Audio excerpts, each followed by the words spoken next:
tous les grands fondateurs et dirigeants de notre jeune et ancien État sont enterrés dans le mont Herzl ou sont enterrés sur le mont des Oliviers, dans des endroits prestigieux.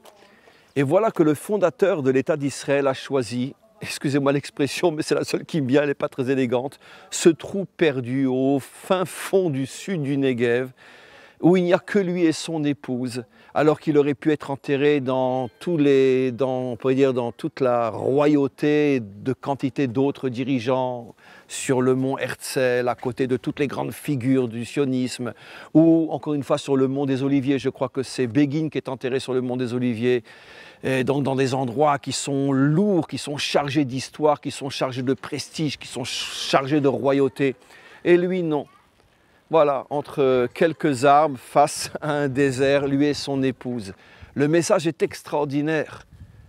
Ça veut dire que je ne suis pas quelqu'un qui veut profiter des avantages de ce que j'ai fait, des avantages de mon rang, des avantages de mon poste.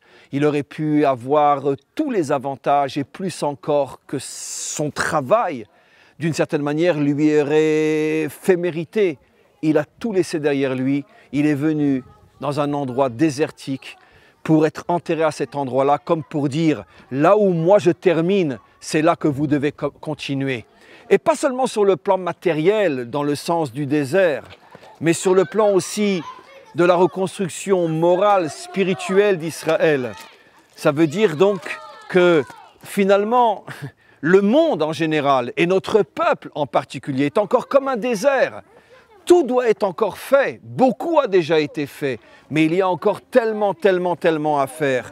Et c'est la raison pour laquelle il décide d'être enterré ici, comme pour dire, voilà, moi je m'arrête là, prenez le relais et continuez à transformer le désert en paradis.